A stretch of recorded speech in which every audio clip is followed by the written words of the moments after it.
What's good, Fin Nation? What's good? It's your boy Reason, and we are back here for another one. It is Victory Tuesday, ladies and gentlemen, and we are 8-7. Pinch me, Dolphins. I'm in heaven because we're the number 7 seed as well. The Dolphins currently, we thought they controlled their own destiny before last night. Now the destiny is in sight. The finish line is in sight. They are in place right now. If it wasn't their destiny before, it sure as hell, that destiny is in their hands now because they woke up this morning. If they're old school and don't have a computer or a TV and they opened up the newspaper like it's the 1990s, they would have seen there right in there, black and white ink, that they're the 7th seed. If they are cut up with the times and they went on the computer or ESPN, they would have seen we're the number 7 seed. So I think it's starting to settle in for us as fans, but it's got to be settling to the players that, oh my God, this is real. I said yesterday, we're going to find out what this team really is. Okay. All of us had expectations. All of us had expectations before the season started that this was a playoff team. Now the playoffs are literally in their hands and they just have to win 2 more games. If this is the playoff team we all envisioned them being preseason, they'll get it done. Like I said, going into yesterday, you got to throw that 6-game winning streak out the window. I know we won 7 in a row for the first time in a season since 1985, but I'm looking at a new streak. We're 1-0. Give me a 3-game winning streak, and then let's talk about a new winning streak once we enter the playoffs.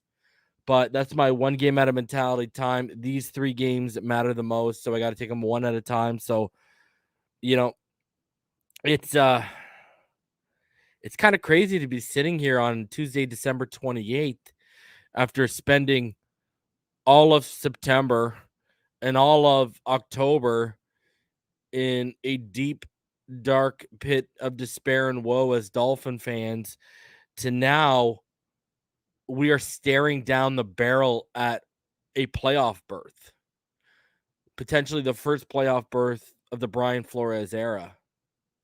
And I'm going to stick to my guns. I'm going to stay consistent. Listen, the turnaround is huge, and a ton of credit needs to go around, including to the coach, Brian Flores, of course. But, people need to relax with this coach of the year talk, because we wouldn't be in a position where we got to win 9 in a row if it wasn't for some coaching errors in the Atlanta and the Jacksonville game specifically. So let's relax. A lot of people have contributed to the 1-7 start, not just the coaching staff. Players were not executing. Jacoby Brissett is an absolute scrub, so it wasn't just on the coaches. Players weren't executing as well, and collectively they've come back together. They've regrouped. 7 in a row, 9 in a row will guarantee. But here's another thing people got to realize. I know some information came down about COVID protocols changing in the NFL, and we'll go over that in a couple minutes here. But we need the Raiders to lose this weekend. End of story. We need the Raiders to lose this weekend. Let's avoid them even going there. And obviously Carson Wentz has entered COVID protocols, meaning Sam Ehlinger, former Texas quarterback, would be taking the reins for them. But, if the Colts are going to stay up, continue being hot, might as well knock out the Raiders. So we need those Raiders to lose. And what's crazy today, guys, I want people to realize this. All right. This weekend, this is real. I'm about to tell y'all some real stuff. Mathematically, I want y'all to understand, mathematically, if we were to lose this weekend and all the favorites were to win, i.e. like the Bills, the Patriots, everyone like that, all the favorites, we could actually mathematically be eliminated this weekend without playing in week 18. So get the job done. We are done relying on other teams. The fate is now in our own hands. You own that seed right now. Number 7 is yours. Listen, relying on yourself is going to get you a lot farther in life than relying on others, whether it's football, whether it's life, business, friendships, whatever. That's just the fact. All right. And those words do not ring truer than right now for the Miami Dolphins. Go get it done. You know, I said this before, X, you hadn't been there since what, 2016? You know, DVP 2016. A couple of guys have tasted that playoff berth, but there's a lot of players on this team that have not. So the guys who haven't tasted in a while, mixed in with the guys who want to taste it for the first time, this team should be as hungry as any team in the NFL. And we're already seeing that. The defense is, no one can convince me we don't have the best defense in the NFL since week 8. From week 8 to week 16, our defense has been downright, and you rarely ever hear me use this word. I mean, you could probably count on one hand how many times you've heard me use this word. Our defense is incredible right now. Incredible. Got to ride the wave. Got to get it done. And this brings me to my weekly state of the Dolphins address. I've been doing this all season. You know, I was really busy today. I didn't even get to doing my PFF tweets that I usually do every day after our game. By the way, we got to have a conversation about PFF because the fact that they had Ian Book graded higher than Tua Tagovailoa, I don't know what the hell they were watching, but okay.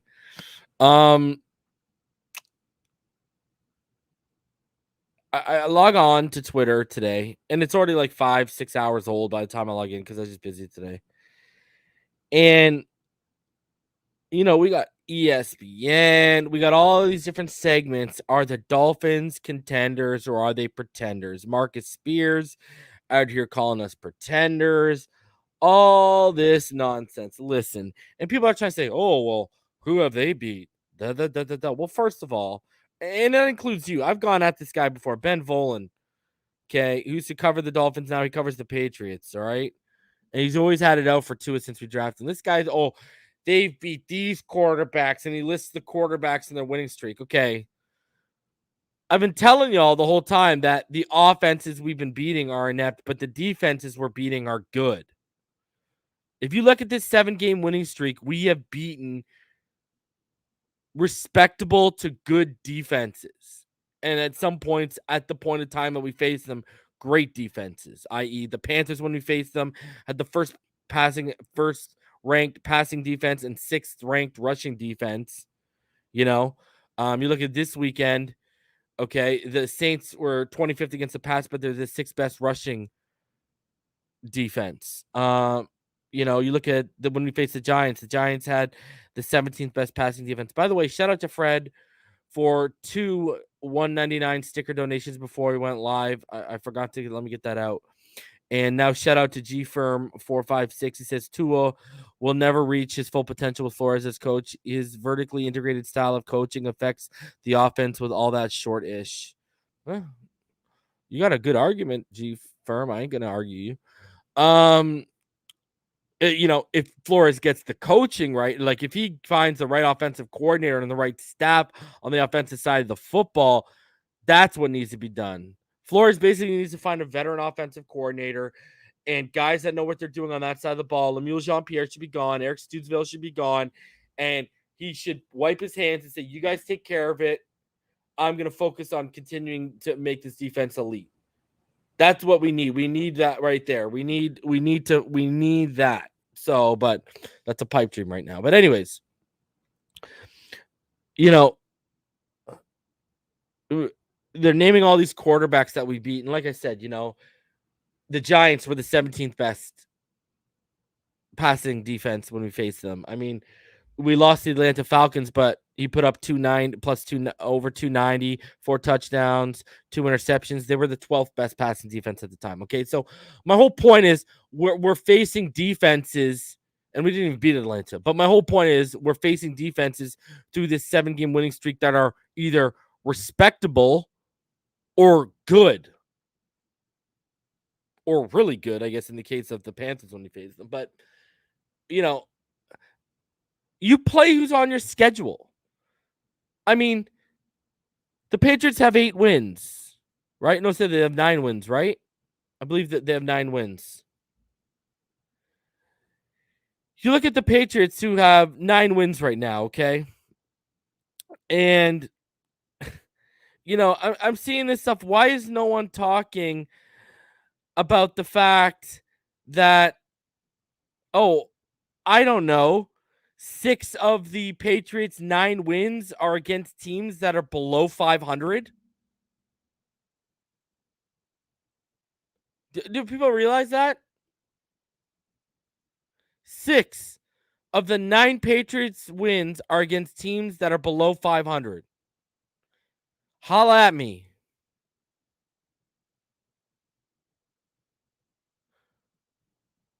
And Ben Voland names all these quarterbacks, and he just has to list them off as backup, but he forgot the biggest one of them all. Ben, you forgot to list Mac Jones as a backup because that guy's not a starter quality right now. I don't care what anyone tells me. And, but no one wants to talk about the Patriots. Listen, I'm going to tell you this right now.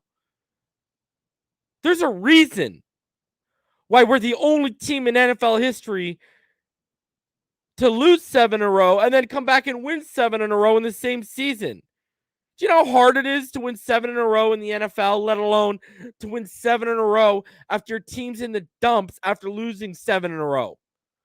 Do you realize the mental fortitude it takes for the players in that locker room? You know the set of balls on those players to respond after being down and out?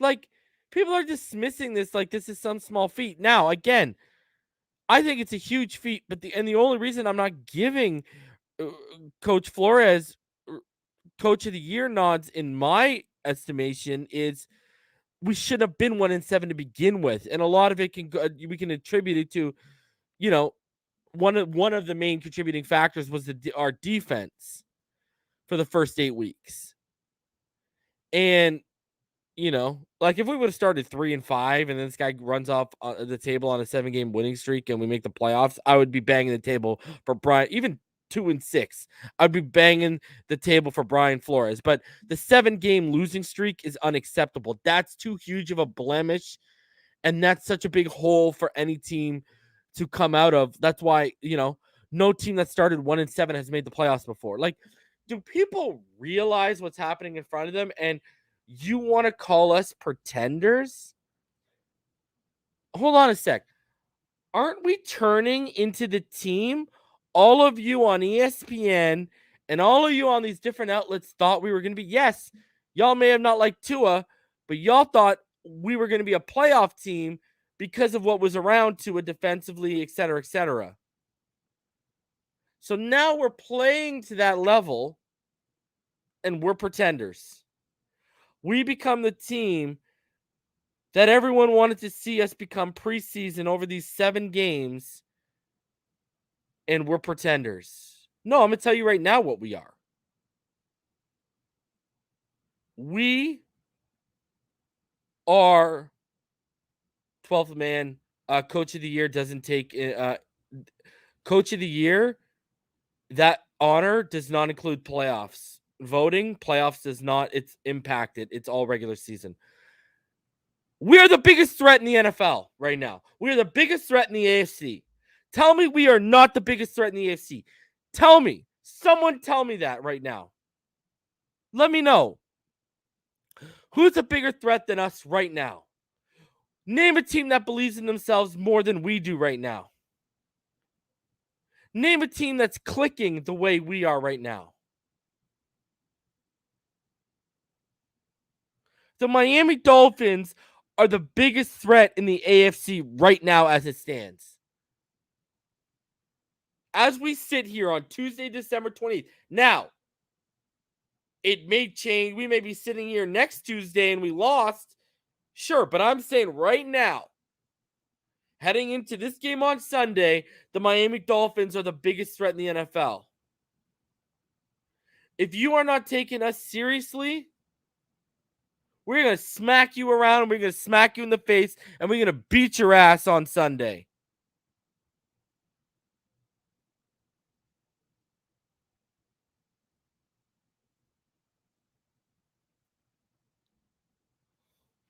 Because I'm going to tell you right now,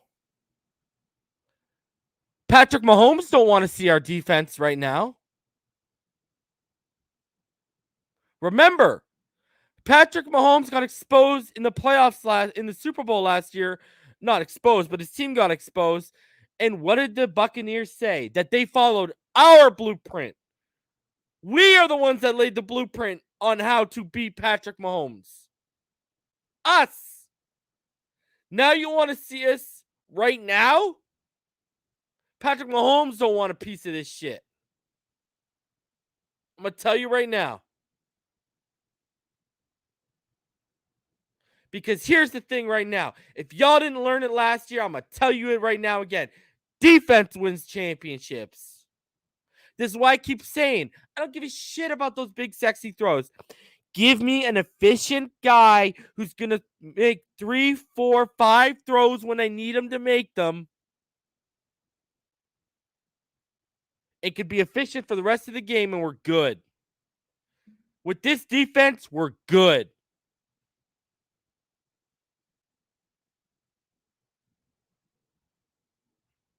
And,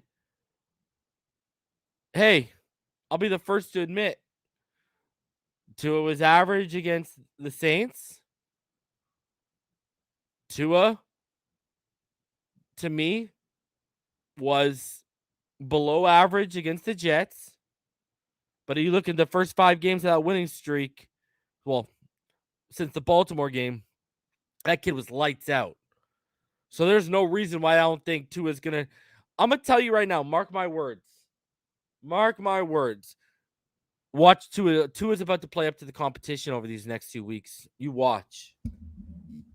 You watch.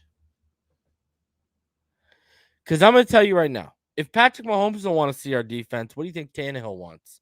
With no Derrick Henry? You think we can't erase A.J. Brown? You really think? Bro, I think A.J. Brown is an amazing receiver. Top 12 receiver in the NFL. You really think our secondary isn't talented enough to erase him? Who are we kidding right now?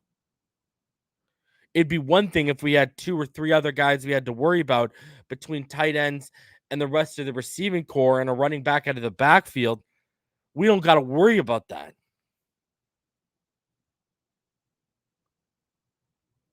We don't got to worry about that at all. We got to shut down A.J. Brown.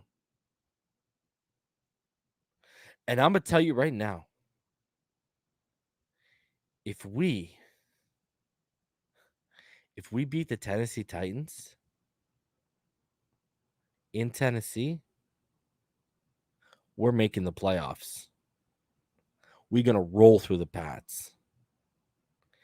If this is the game why I'm most nervous about the Tennessee game.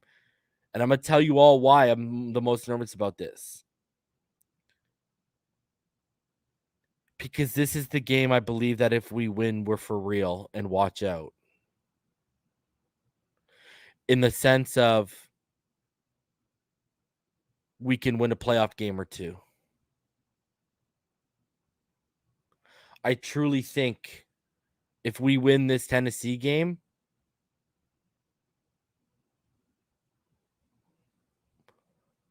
I think we're as real as it gets when it comes to the playoffs. This is going to be a legitimate playoff atmosphere. Now, I've been saying Tua has already been on a playoff. Every game for the last 7 games has been a playoff situation for our team. And every start for Tua since the Ravens game has been a playoff caliber start. Now we are going into a legitimate... If the playoff started today, we would face Tennessee in the first round in Tennessee. This is a legitimate playoff game on Sunday. This is going to be a playoff atmosphere. The Tennessee Titans, they're playing for a playoff purpose. If they win, they clinch their division. This is a legitimate playoff game. If we win this game, they've shown me they can win a playoff game. And that's why I'm going to sit back and be like, this team is scary for real. We might be for real right now, but if we win this weekend, we are scary for real. Because this is a legitimate playoff game. All the circumstances are playoff circumstances. Like, when all y'all wake up and get out of bed on Sunday, enjoy the moment. It's a playoff moment. It is a 7 seed against the 2 seed. In the 2 seed's house. We're playing to get in. They're playing to clinch their division, so the game matters a lot for both teams. This is a playoff game. You can't tell me otherwise. To be honest with you, this, as crazy as I'm about to say, and this is going to hear as it falls on your ears, the 7-game win streak pales in comparison to the importance of this game, because the 7-game win streak set this game up and all the meaning in the world behind it. Every game from here on out gets more important than the last. But we go from like a level of every game to this point on the 7-game win streak has been important to now it's like we're at do or die here. And then you got to come home the next week and face a very good defense in the with New England Patriots. And you got to find a way to suffocate Mac. But this game, I'm going to tell y'all, I know we haven't enjoyed the playoffs in quite some time, but y'all better wake up on Sunday with that playoff mentality, because that's exactly what it is.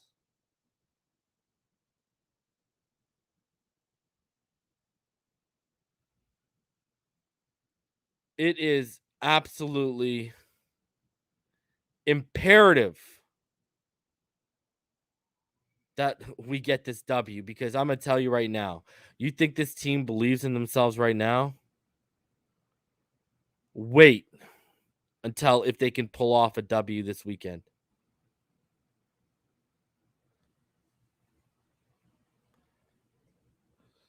Also want to say rest in power to John Madden, Pat Summerall. I remember as a kid watching them on Fox, still my favorite announced team to this day. Absolutely tragic news that John Madden passed away. I know Summerall passed away in 2013, so it's been quite some time. But I mean, John Madden was truly an icon. I think he has the winningest, he has the highest winning percentage of any NFL coach of all time. Yeah, he's just an absolute legend. We all play Madden. He will live on forever and ever because the Madden franchise is so iconic. I mean, even if it's at the state it's currently at in game, that name, that franchise tied to that name is always gonna like ring with all of us who have been fans since the 90s, the 2000s and such. So RIP to John Madden, honestly. One of the best, man. When you see him on Thanksgiving bringing out the turducken, and he's got the 4 different legs. I mean, if you guys, I remember with some of the guys back here after the show, I put on Mad TV Madden skits. If you want a really fun thing, go check out Mad TV with all their Madden skits. I think John Madden, icon,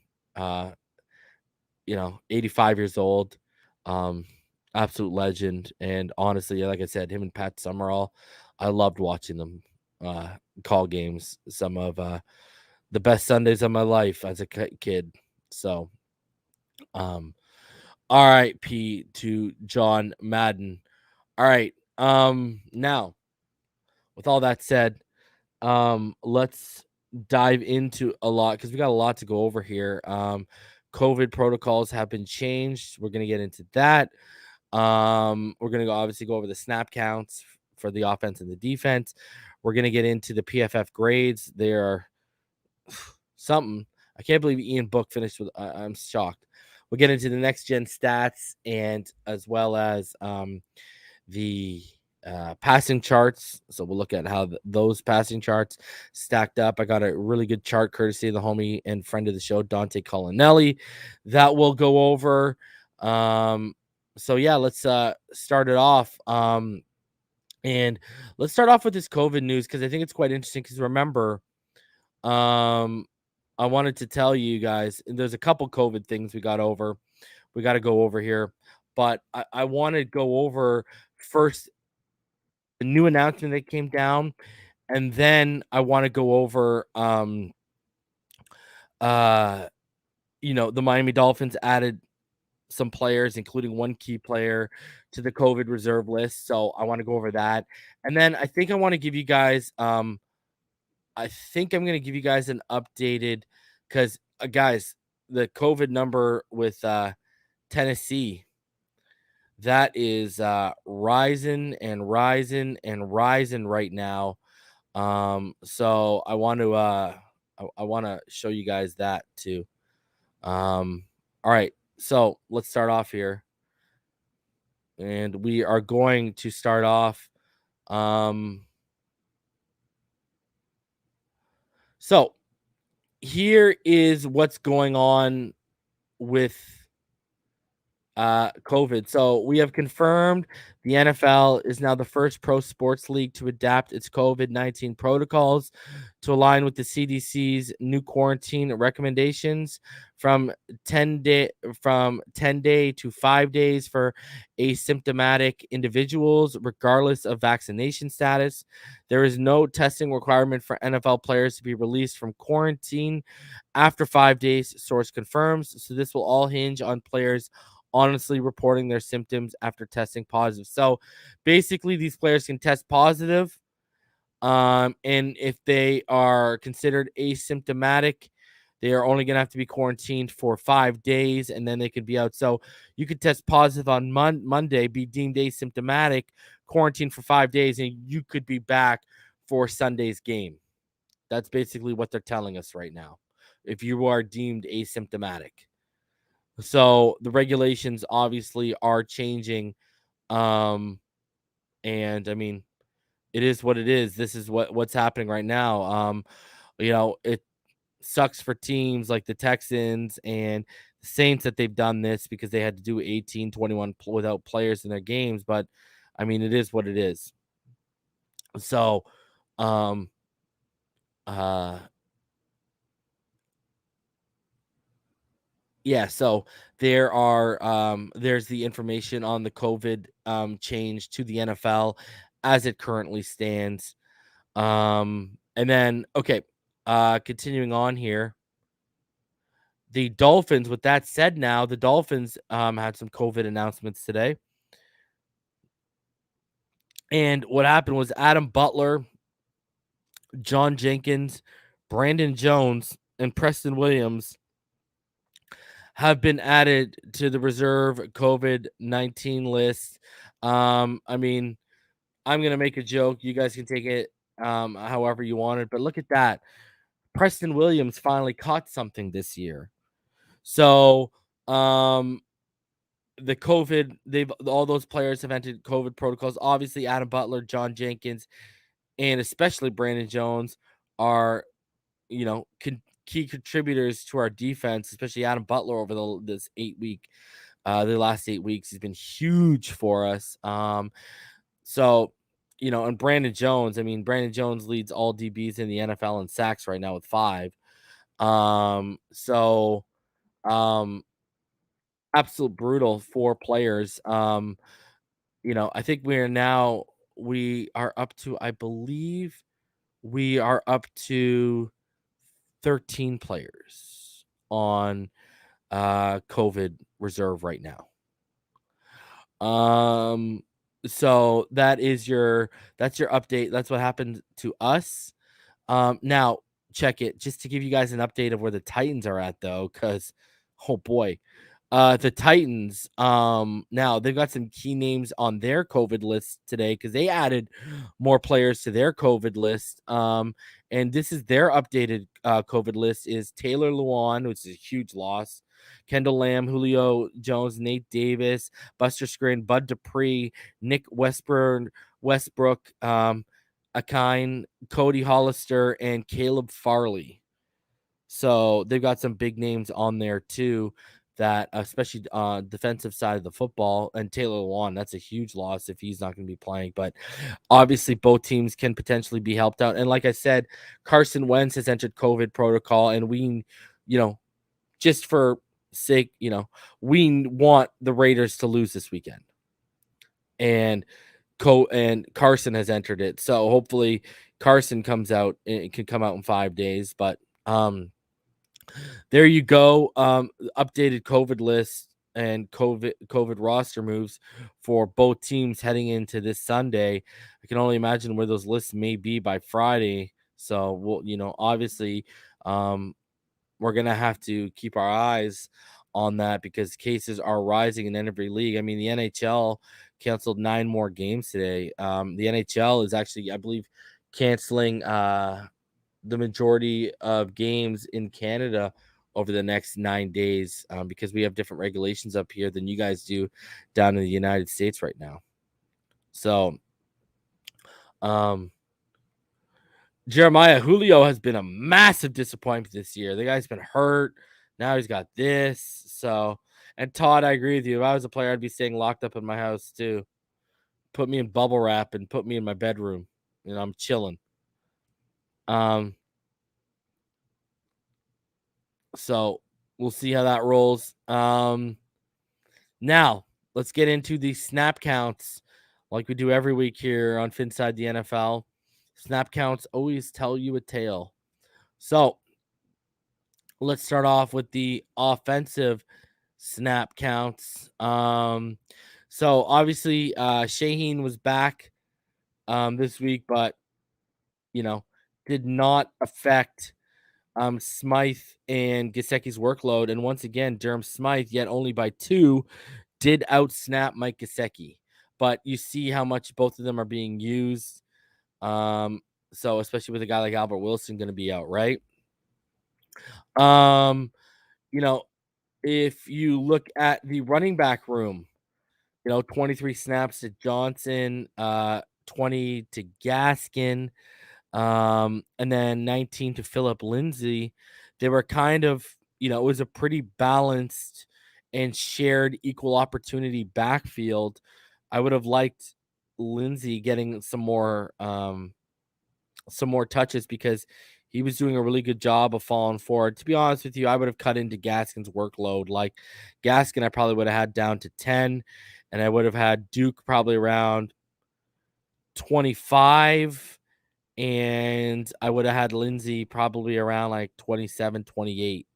But I mean, that's how it works out. And then you see, obviously, we had Albert Wilson was out. So you see Mac Hollins, he only got 11 snaps, and Isaiah Ford had 20. So, 17% of the snaps to Hollins, 31% to Isaiah Ford. Clearly, Jalen Waddle and Devontae Parker were the top options receiver-wise, but because of the usage of Gesicki, that also kind of ate into the usage of Ford and Hollins. So, yeah. And you see Hunter Long making an appearance, getting 4 snaps. And then Tommy Lee Lewis, before he got hurt, had 3. Now, when we head over to the defensive snaps for the Miami Dolphins against the New Orleans Saints in Monday Night Football. So initial takeaways, you see Holland coming right back from COVID. They gave him 96% of the snaps right in there. Interesting thing, Zach Seiler, because he's been playing well lately, he saw an uptick in snaps. That's actually the most snaps he's had since I believe week 3. Um, Adam Butler. Adam Butler actually had a season low in terms of snaps, down to only 40% of the snaps. You see Vince Beagle only getting 2. Igbenogany got a couple. Guavin got a couple. Red Wine. Mainly, if you look to the right, where that number is to the right, that's their special team snaps. So that's obviously where they were used. And you see Jalen Phillips. He only saw 26 snaps. So he saw a little bit of a downtick. I think he was around 70%, or either give or take a couple points last game. So he was down a little bit in terms of snaps. Landon Roberts getting a ton of snaps, and you see Jerome Baker, a ton of usage for Jerome.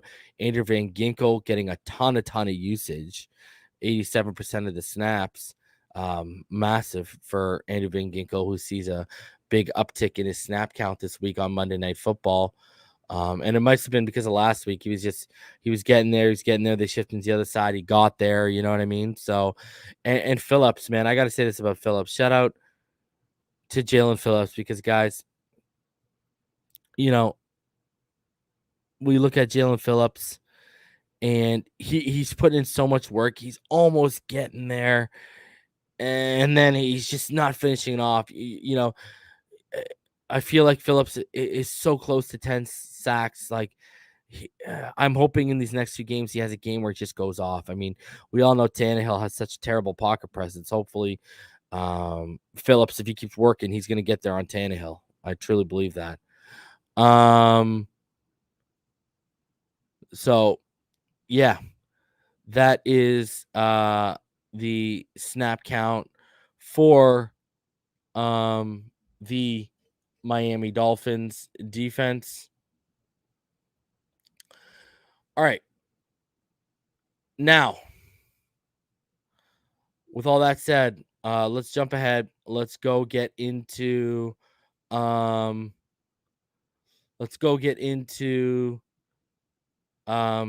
asking where Wilkins was actually on the offensive side. When you looked at the offensive row, his defensive snap counts were on the other side. That's where Wilkins's were. So he was in the first slide.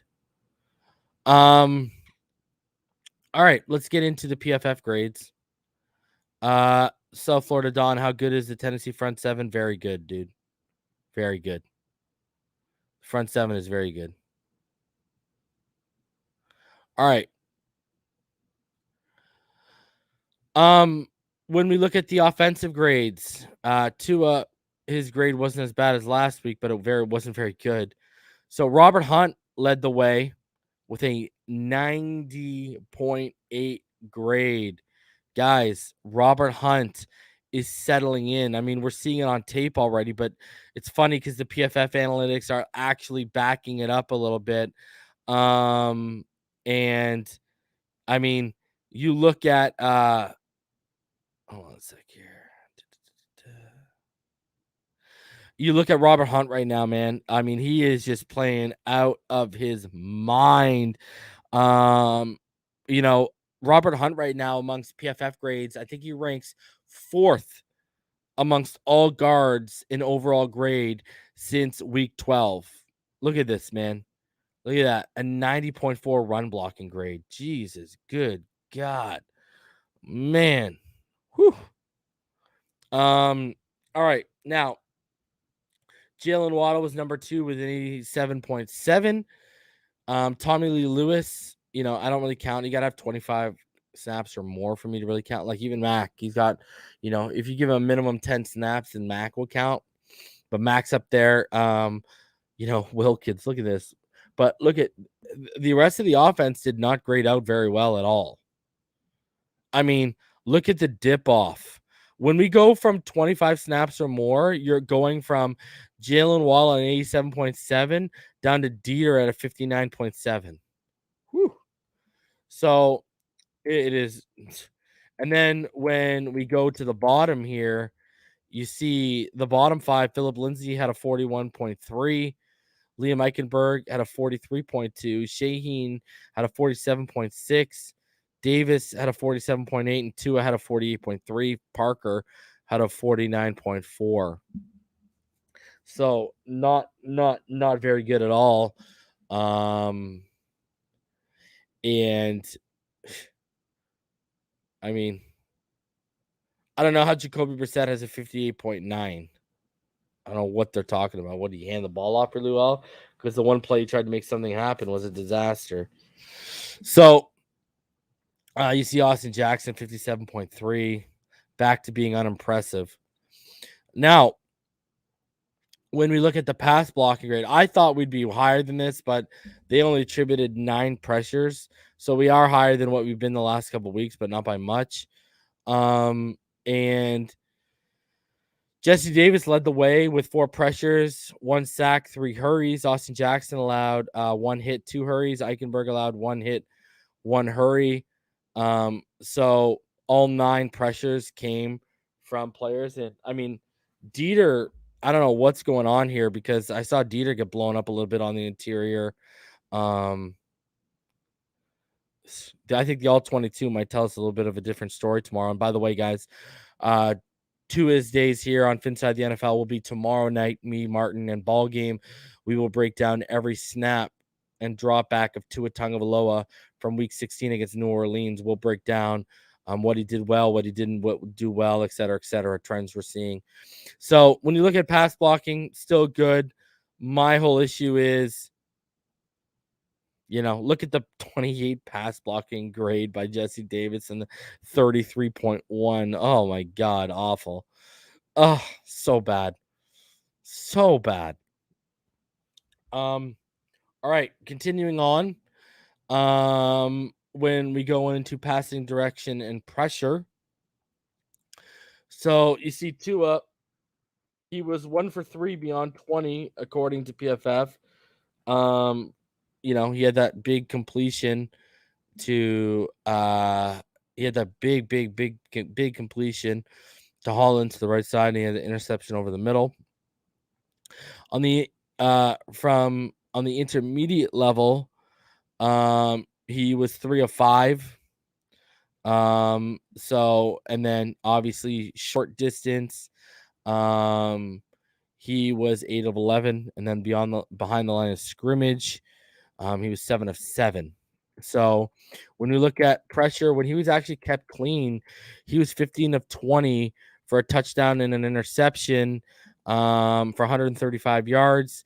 And the adjusted completion percentage stays the same because there were no drops charged to us last night. Under pressure, he was 4 of 6 for 66.7 completion percentage and 63 yards. Not blitzed, he was 16 of 22 for 147 yards, 1 touchdown, 1 interception. And when he was blitzed, he was 3 of 4 for 75% completion percentage and 51 yards. Now, his time to throw yesterday was 2.49 seconds, according to PFF. When you look at passing concept, on play action, he was 6 of 8. On no play action, he was 13 of 18. So, and 75% from play action, 72.2% from non-play action. And his touchdown and interception came from non-play action. When you look at how he was again, behind the line of scrimmage, 7 of 7, 27 yards and a touchdown. Short, from 0 to 9, he was 8 of 11 for 76 yards and 72.7 percentage. He was 3 for 5 on the intermediate level, for 60%. And then deep, he was 1 for 3 for 33.3 completion percentage, and his interception came deep. Okay, so it's okay, right? Now, rushing, let's jump over into the defensive grades, because we're going to dive back into Tua for a second here. But actually, I wanted to show you guys something here. When let's do this. Actually, I'm gonna straight up go. Let's go by position. Let's go by QBs and under passing pressure. Okay. See if it'll pop up here for us. Because this is gonna be very interesting if I can see it. I know PFF tweeted it out, so I have it in my notes. I want to see if I can show it to you guys.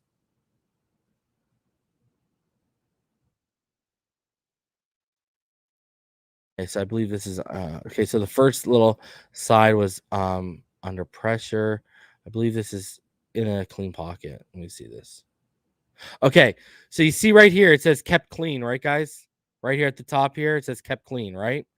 So when we look at when they're kept clean, and we go, okay, I'm gonna go a minimum of like 20%. Okay, like all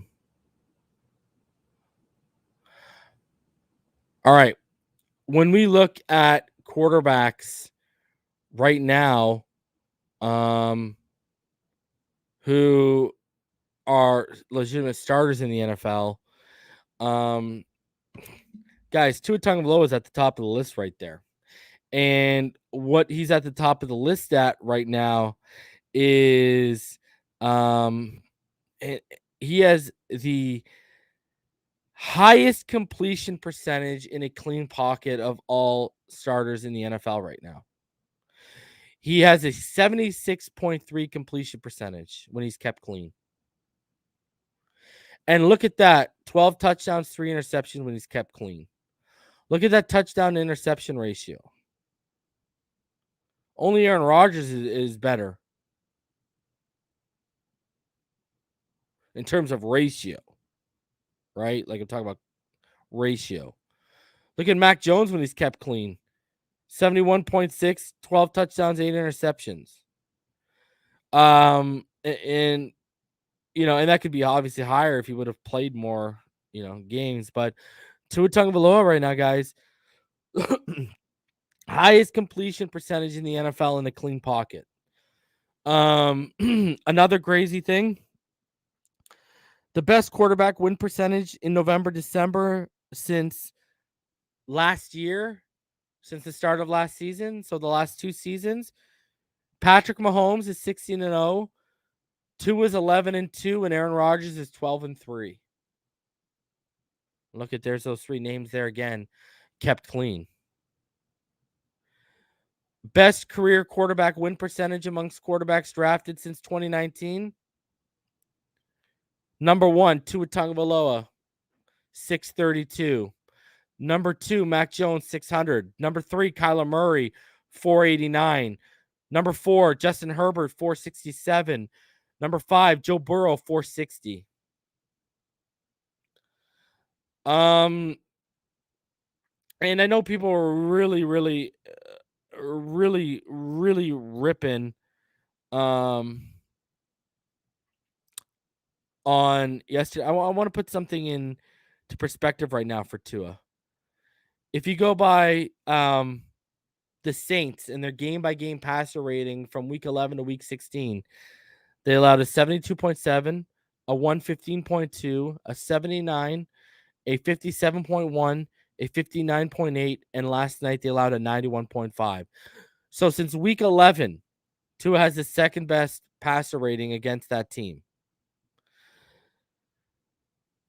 If you look at quarterback passer rating amongst the NFL right now, Justin Herbert, and you correlate it with offensive line ranking, Justin Herbert has a 98.7 passer rating. His O-line is ranked 10th in the NFL. Josh Allen has a 96.6. His O-line is ranked 18th in the NFL. Tua Tagovailoa has a 94.0. His O-line is ranked 32nd in the NFL. In terms of, all right, Mac Jones, 90.2, 8th best offensive line in the NFL. Baker Mayfield, 86.1, 5th best offensive line in the NFL. Zach Wilson, 67.9, 12th best offensive line in the NFL. Notice how Tua is the only one 20 below, let alone he has it 32nd. Just saying. And if you look at Tua right now through week 16, he's 9th in QBR at 54.6. He is 3rd in completion above expected at 2.9%. He's 1st in completion percentage at 70.1%. He has the 4th, he's tied for 4th in sack rate at 4.4%. His net pass yards per attempt is 13th in the NFL at 6.46, and his passer rating is 16th best in the NFL at 94. Kind of crazy, man. Kind of crazy. I don't know what else to say. And what was sticking with offense here for a sec, I want to show you guys something else. When we go to receiving grades for receivers and we go to draft year, guess what? Jalen Waddle has the highest offensive grade and the highest receiving grade right now, and that includes Jamar Chase. If you look at yesterday, Jalen Waddle last night, he had 10 catches, so he tied Jerry Rice for the most ever by a rookie on Monday Night Football. He became the 3rd rookie ever with 8+ catches in 4 straight games. And obviously, he moved to 96 catches on the season. He needs 6 in the next 2 games to set the rookie record for the most ever at 102 and break Anquan Boldin's record. Again, Waddle's 10 receptions last night. That's the 3rd time he's done it this season.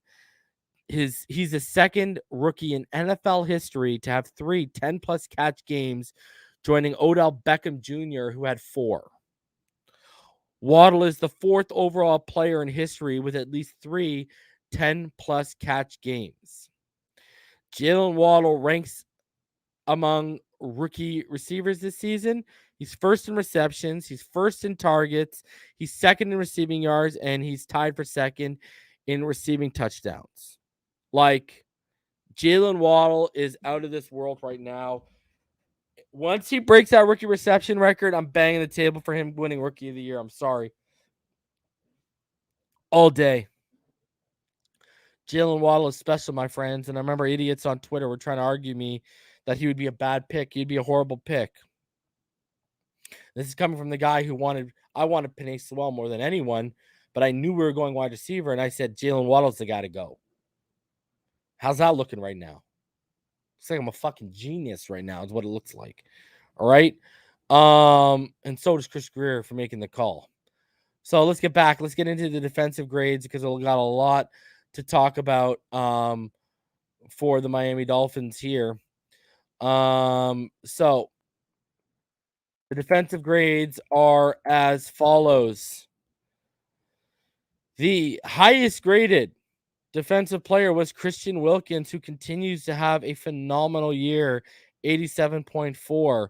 Nick Needham, 85.7. Jerome Baker, 79.1. I'm not even going to talk about Munson. He had 2 snaps. Andy Van Ginkel put up a 72.7. Howard put up a 67.9.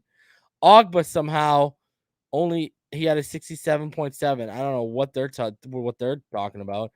Adam Butler was your worst graded defensive player with a 51.1.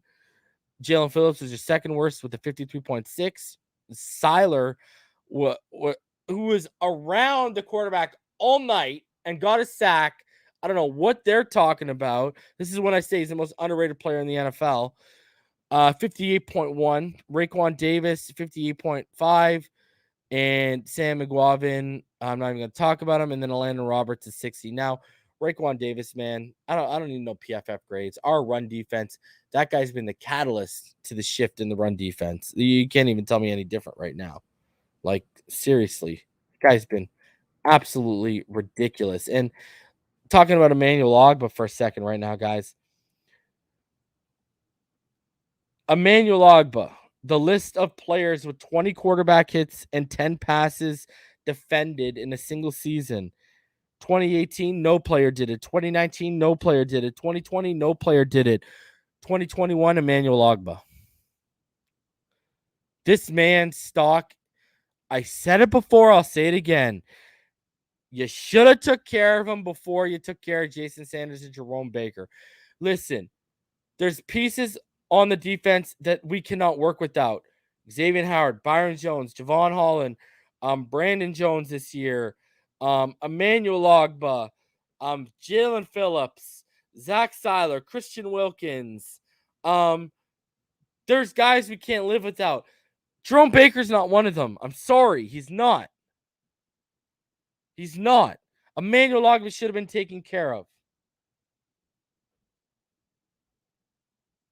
Ridiculous. It's ridiculous. By the way, the Dolphins had 8 sacks yesterday.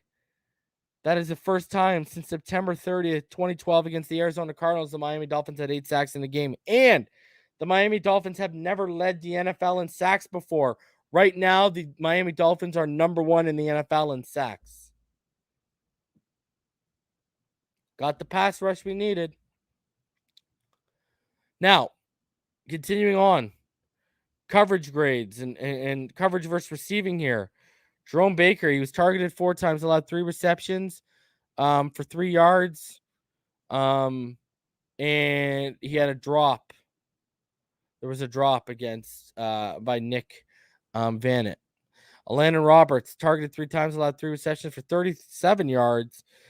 23 yards of those were after the catch, and 3 first downs.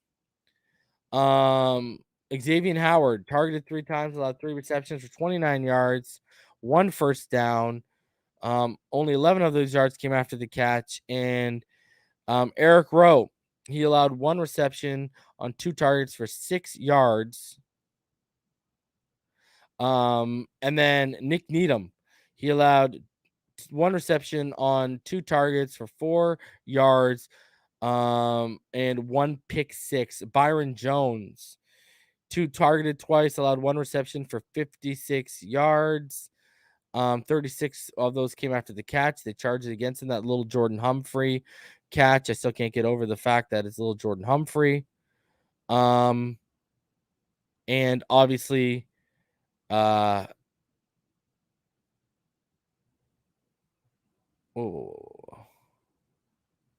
yeah, and then that's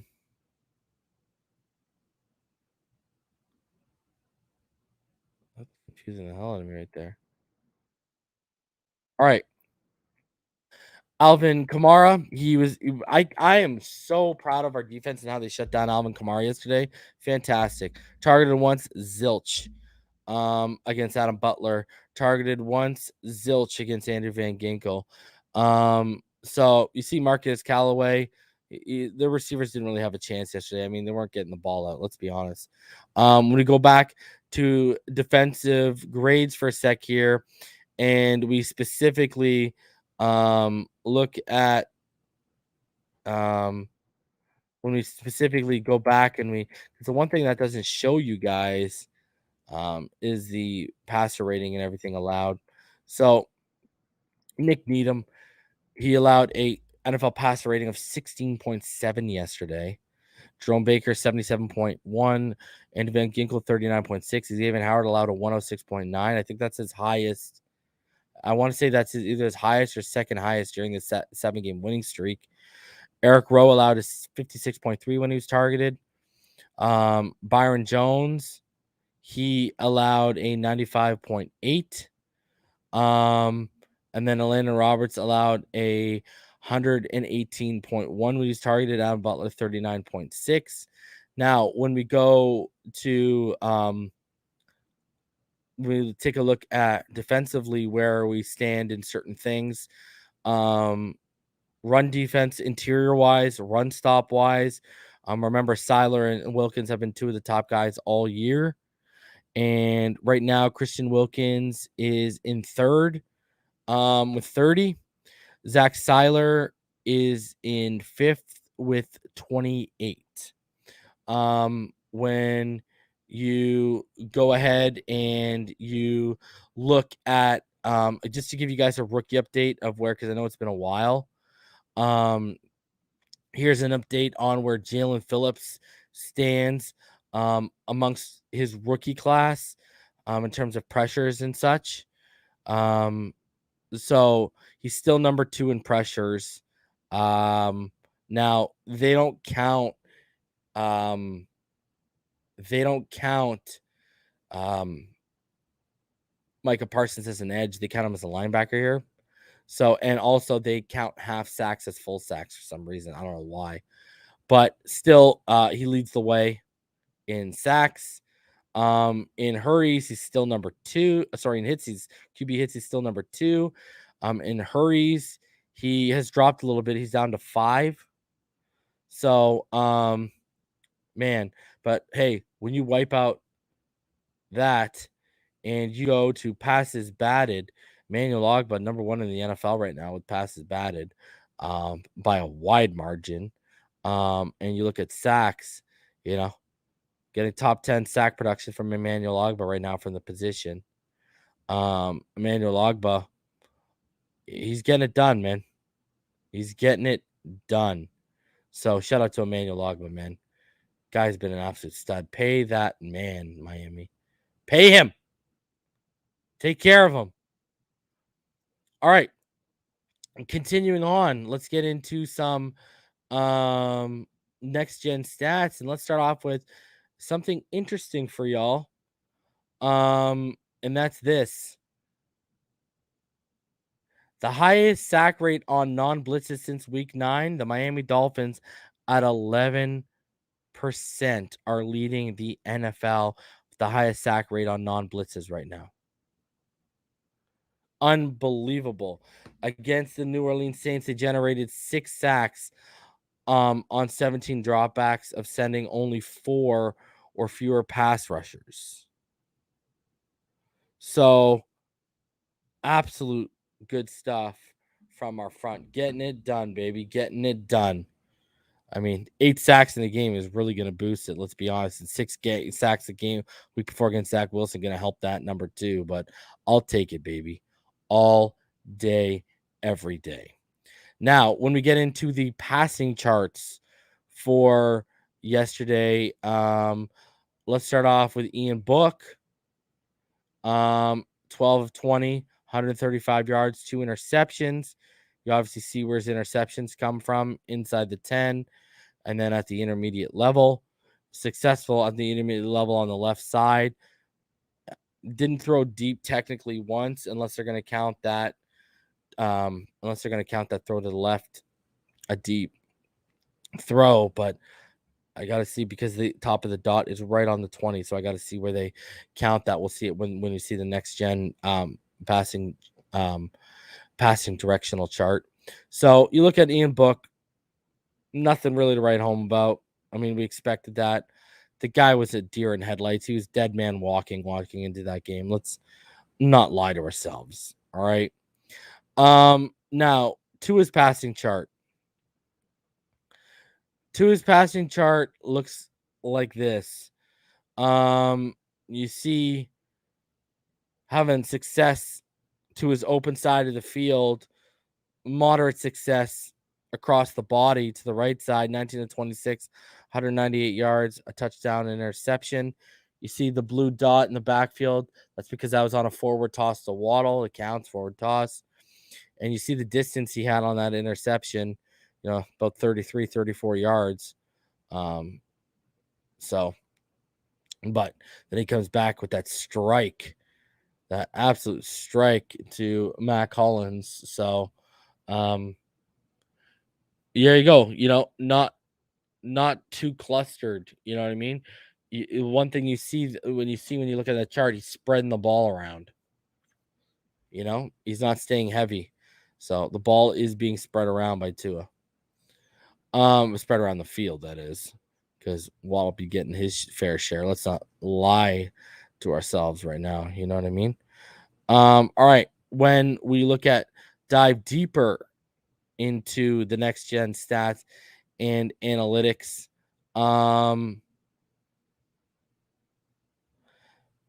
so the longest completed air distance yesterday was 2 at 49.7 yards. Ian Book had one of 32.9. The fastest ball carrier was Tommy Lee Lewis at 19.7 17 miles per hour. Where a little Jordan Humphrey on that big 56-yard gain he had hit a top speed of 18.41. Jerome Baker had the fastest sack, 3.3 seconds for the Dolphins, but Davenport got there even quicker in 3.2 seconds on his sack, the one where he spun off and hit Tua. I believe that's the fourth fumble sack, if I remember correctly. So when you look at the passing directional charts, so yeah, they didn't give him the plus 20. So, oh, don't know what just happened there. Okay. That was like interesting. Whole reboot and everything. All right. I see your game next gen stats. I see it. All right. So you see he's finding moderate success to the left side of the field. Tua killing it on the left side of the field. Success on the right side, decent up the middle, spreading the ball around. You know what I mean? I'll take it, man. C grade for me. Rushing the football, not a lot of success here. Not a lot of success by any stretch of the imagination. Going outside the left tackle, Duke Johnson found some success. Interior wasn't a lot of room. Alvin Kamara found most of his success running to the right side. Ingram got shut down.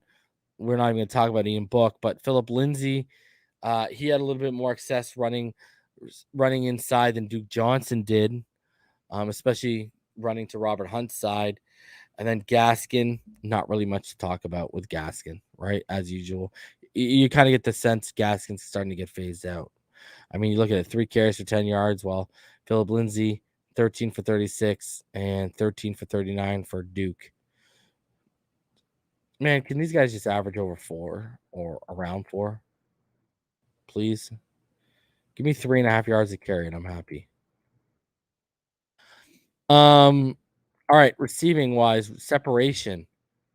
So Jalen Waddle, the league average is 2.9 yards. He averaged 3.5. Matt Collins averaged 0.6 yards of separation. Durham Smythe was 2.61. He was below the league average. Mike Gesicki averaged 4.41 yards, and Tommy Lee Lewis, who left the game, averaged 3.17 yards. Would love to see what Devontae Parker's separation was yesterday. Now you look at for Ian Book, everyone except Kenny Stills was beyond the league average. What else can you say? Then obviously they were your reception leaders. And then defensive pass rush. Look at Jalen Phillips made it again. He's starting to come back. Average separation from quarterback, and remember the league average is 4.53 yards. Og with 3.65, almost a full yard under the league average. That's ridiculous. Zach Seiler at 4.48. Phillips at 4.61. Wilkins at about 6.24. Now Davenport 4.08. He was about a half yard under the league average. Onyemata was under the league average at 4.15. Tuttle was just around the league average at 4.66. And Cameron Jordan was almost a half yard behind the league average in terms of separation. So there are your next gen stats for the Miami Dolphins and the New Orleans Saints. Another thing I wanted to show you guys, this great chart that was shown by the homie and friend of the channel, Dante Colinelli. Guys, NFL team tiers. We did defense EPA per play over offense EPA per play. All right. And look at where the Miami Dolphins are. And remember, EPA stands for expected points added. You know, this is a measure of how well a team performs relative to expectation. All right. For example, if a team starts a drive on the 50-yard line, its expected points to start the drive would be about 2.5. So you look at our defense right now. Our defense, look at the EPA per play. That's ridiculous. -3, -0.3. That is stupid. Like, that is dumb. And then the offense is actually, if you're a bad offense, you're on the left side of this chart, right? Your EPA is lower than, expected, it's lower if you're on the left side. Like, your expected points added is negative. So you're underachieving if you're on the left side. And this is from weeks 12 to 16. Okay.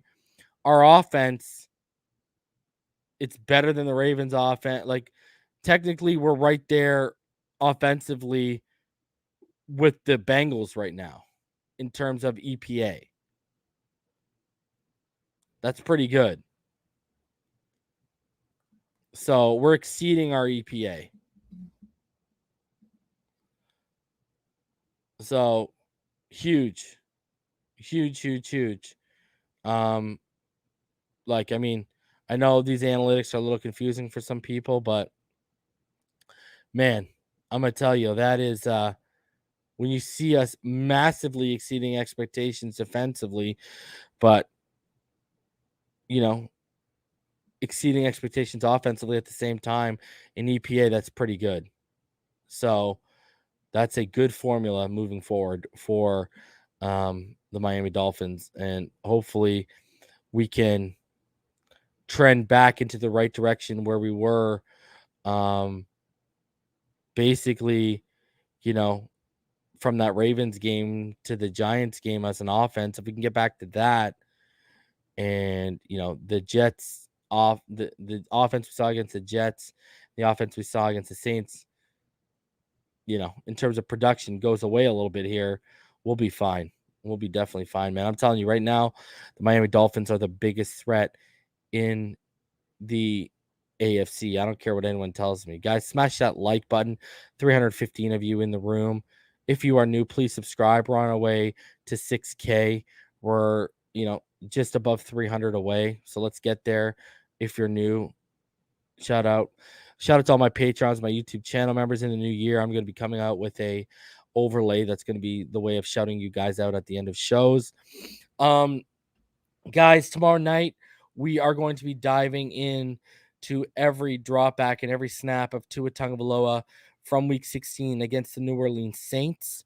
Me, Ball Game, and Martin will be here. It is our weekly film study on Tua. It's usually tonight on Tuesdays, but we're going to do it on Wednesday, obviously, because of Monday Night Football.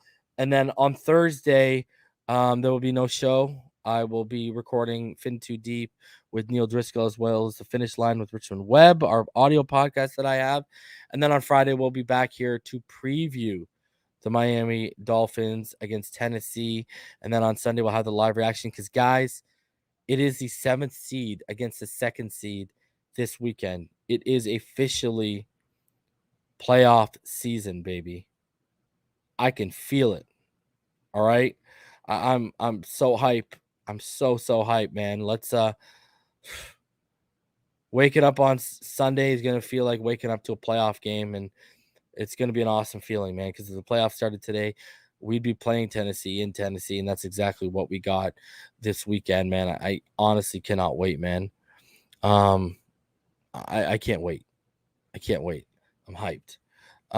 Guys, I am going to get out of here because we got a good show tomorrow for y'all coming. So I went for 5 hours yesterday, and I went for like 4 hours on Sunday night. I'm going to get out of here, guys. I love each and every one of you. I hope all of y'all stay happy, healthy, safe, and blessed. Y'all know what time it is, baby. More than never, fins up all day, every day, baby. I love all y'all in the comments. Thank you for sharing some time for me and watching me talk to y'all for for an hour and 15 minutes. Love all of y'all. I will see all of y'all tomorrow right back here where we break down Tua Tagovailoa against the New Orleans Saints. Until then, like I said, fins up, baby.